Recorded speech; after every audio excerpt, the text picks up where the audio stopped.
Assalamualaikum warahmatullahi wabarakatuh. Dalam video ini akan dijelaskan mengenai siklus buku besar dan pelaporan.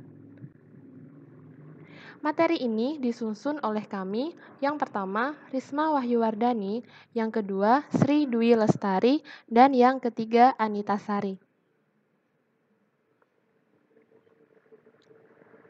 Dalam video ini akan dibahas aktivitas-aktivitas siklus buku besar dan pelaporan, kemudian peluang pemanfaatan teknologi informasi, dan yang ketiga tujuan, ancaman, dan prosedur pengendalian intern.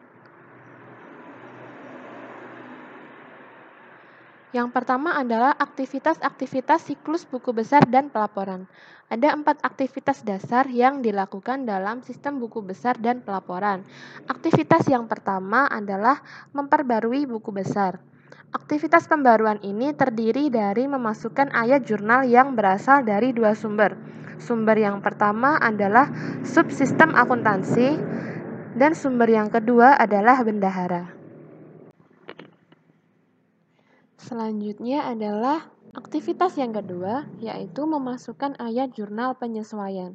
Ayat jurnal penyesuaian ini berasal dari kantor controller setelah neraca saldo awal dibuat.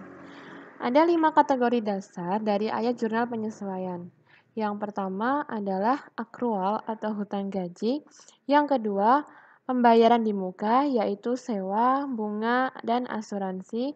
Dan yang ketiga adalah penyusutan. Yang keempat, penilaian kembali atau perubahan dalam metode yang digunakan untuk menilai persediaan, dan yang kelima adalah perbaikan atau koreksi. Selanjutnya, aktivitas yang ketiga adalah membuat laporan keuangan. Laporan keuangan yang dibuat di sini adalah laporan laba rugi, neraca, dan laporan arus kas. Selanjutnya, aktivitas yang keempat yaitu membuat laporan manajerial. Ada 2 kategori utama dari laporan manajerial. Yang pertama yaitu laporan pengendalian buku besar. Contohnya, daftar voucher jurnal berdasarkan urutan nomor akun, atau tanggal. Kemudian daftar saldo akun buku besar. Kategori yang kedua adalah anggaran. Contoh, anggaran operasional dan anggaran pengeluaran modal. Laporan anggaran dan kinerja harus dikembangkan atas dasar akuntansi pertanggungjawaban. Akuntansi pertanggungjawaban melaporkan hasil keuangan atas dasar tanggung jawab manajerial di dalam organisasi. Materi kedua yang akan dibahas di sini adalah peluang pemanfaatan teknologi informasi. Penggunaan teknologi informasi memberikan peluang bagi peningkatan efisiensi dan aktivitas siklus buku besar dan pelaporan dalam ketepatan waktu pemutakhiran buku besar.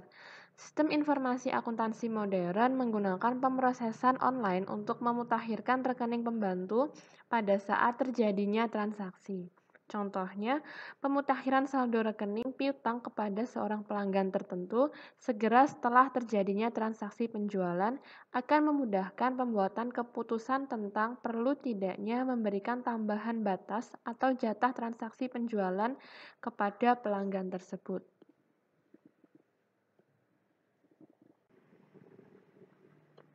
Kedua, proses penutupan buku bulanan.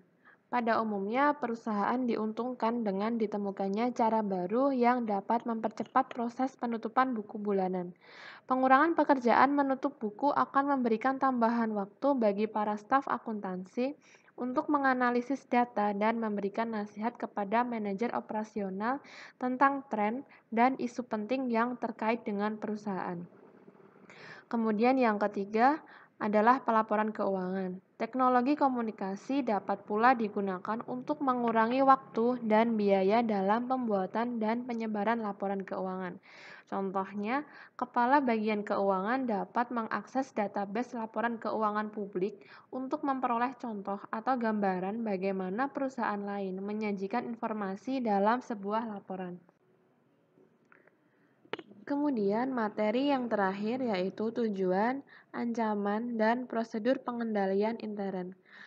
Tujuan pengendalian dalam sistem buku besar dan pelaporan yang pertama adalah semua pembaruan ke buku besar diotorisasi dengan benar. Yang kedua, semua transaksi buku besar yang dicatat itu adalah valid. Yang ketiga, semua transaksi buku besar yang valid dan diotorisasi telah dicatat. Yang keempat, semua transaksi buku besar dicatat secara akurat. Yang kelima, data buku besar dijaga dari kehilangan atau pencurian. Dan yang keenam adalah aktivitas sistem buku besar dilakukan secara efisien dan efektif. Yang selanjutnya adalah ancaman dan prosedur pengendalian. Ancaman yang pertama yaitu kesalahan dalam memperbarui buku besar. Berikut prosedur pengendaliannya. Yang pertama, pengendalian edit input dan pemrosesan. Yang kedua, laporan rekonsiliasi dan pengendalian. Yang ketiga, pemeliharaan jejak audit yang mencukupi. Ancaman yang kedua yaitu akses tanpa otorisasi ke buku besar. Untuk prosedur pengendaliannya, yang pertama, ID dan password pemakai. Yang kedua, hanya membaca akses ke buku besar. Yang ketiga, sistem tersebut harus memeriksa keberadaan kodeotarisasi yang valid untuk setiap catatan voucher jurnal sebelum memasukkan transaksi tersebut ke buku besar. Ancaman yang ketiga yaitu kehilangan atau kerusakan data buku besar. Prosedur pengendalian yang pertama, penggunaan label file eksternal maupun internal. Yang kedua, melakukan pembuatan cadangan buku besar secara rutin. Itu tadi pemaparan materi dari kami. Semoga bermanfaat. Terima kasih dan wassalamualaikum warahmatullahi wabarakatuh.